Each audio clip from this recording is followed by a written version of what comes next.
Call of Duty Modern Warfare 2 is here, and I am excited for how it continues what was frankly a very good reboot from 2019. But there's going to be stuff that it doesn't say, and that's what we're going to cover right now. Hi folks, it's Falcon, and today on GameRanx, 10 things Call of Duty Modern Warfare 2 doesn't tell you. Starting off at number 10, is the M4 still busted? And let's talk about the other best guns in the game too. The one thing everybody always wants to know off the bat with a multiplayer shooter: which guns are OP? Now, this is Call of Duty, so it's especially important because there's a lot of guns here and the quality is kind of all over the map with each of them. For an all-arounder, easy answer is the M4. It's a starting gun. It's the one everyone is going to have at least one try at. And this time around, it's incredibly good, actually. The MP5 was the meta in Modern Warfare 2019, but this time around, it's all about the M4. It's an easy one to recommend to beginners because it works well in almost every situation. If you want a gun that's making people really angry right now, go with the SPR. This marksman rifle is a beast in the right hands, especially if those hands are holding a controller.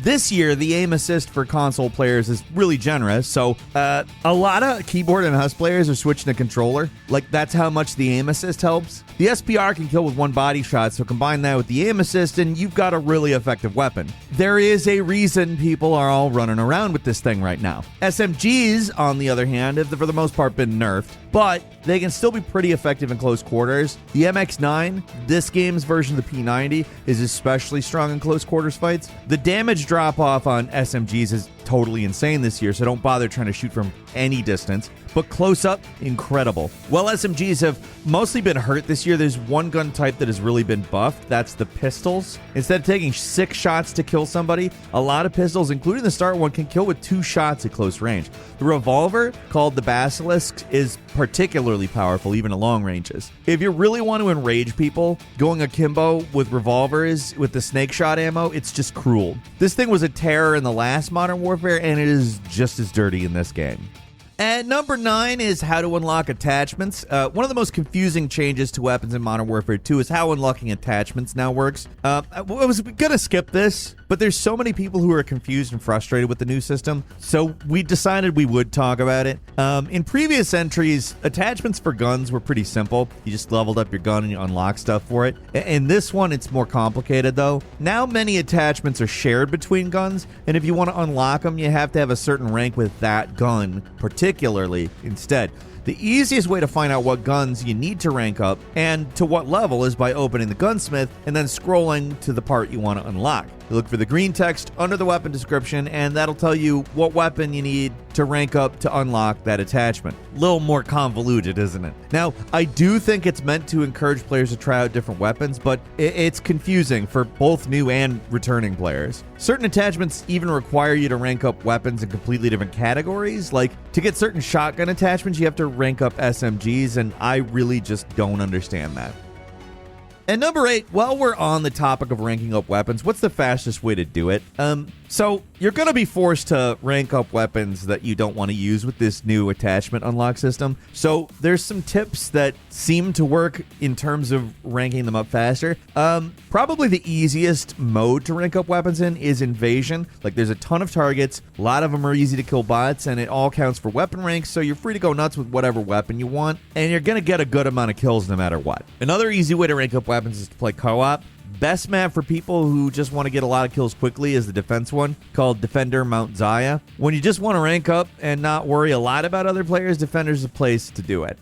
At number 7, there's a fairly easy trick for abusing the Scorestreaks system too. For new players still getting their feet wet, it can be frustrating how little you get to use the kill streak. Sometimes you just want to drop a cruise missile on everyone, so what gives? I mean, is it really so much to ask? Well, there is a trick that you can use to easily earn some streaks. First, go into Kill Streaks menu and switch over to Score Streaks. Then get some decoy grenades and the supply perk and the extra tactical perk, so you can carry 3 decoys at once and equipment will recharge. So now you just start chucking decoy grenades. You get 15 points anytime anyone on the enemy team hears them, and if they get killed, you get 115 points for a decoy kill. As long as you play somewhat defensively, you'll be rolling in points in no time and can go buck wild with kill streaks when you want.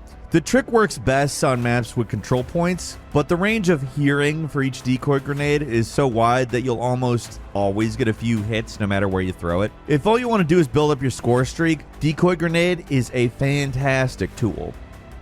And number 6, turn off texture streaming if you have low bandwidth. A lot of people complaining about stuttering, like lag and other online performance issues. And this isn't like 100% fix or anything like that, but it can definitely help. If you don't have the fastest internet speeds around, it's probably a good idea to turn off texture streaming. This feature allows the game to download textures on the fly while playing the game, which can make the maps look a little nicer, but if you don't have the network speeds to support downloading and playing at the same time, it can have a pretty negative effect on performance. If you want the smoothest multiplayer experience possible, just turn it off. It'd be nice if they let you pre-download all these files instead of streaming them every time, but at least you could just stop it entirely. I don't know, it's a weird thing to eat up all that bandwidth every time. Why not just store them after the first time?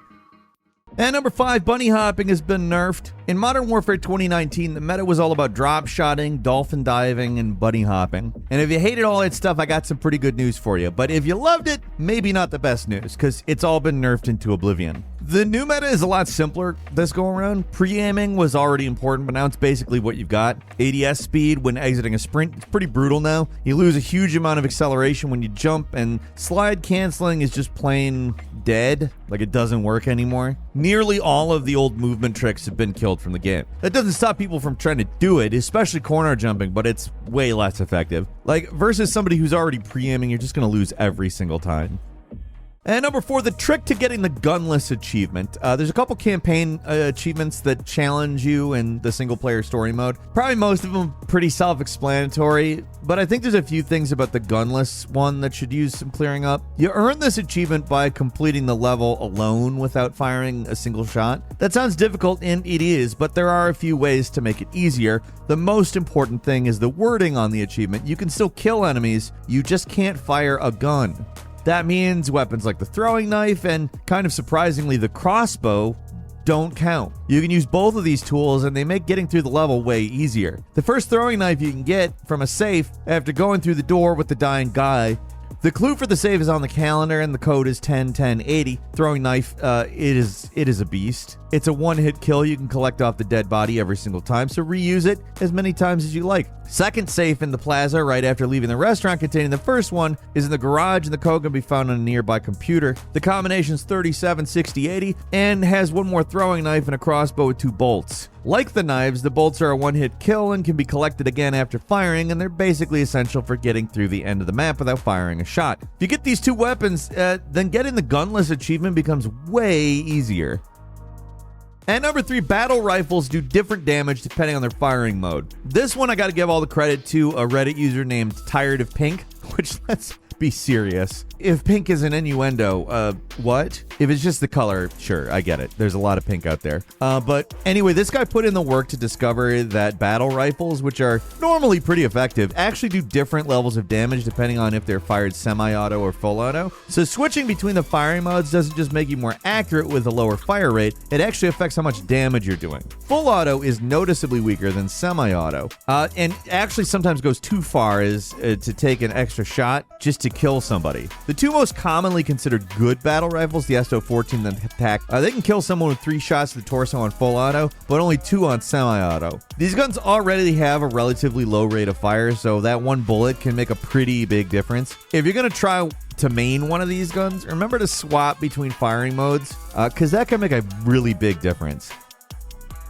And number 2, a shotgun that shoots like a sniper rifle? Yeah, just switch to an explosive slug shotgun. If you want to start playing dirty, here's how.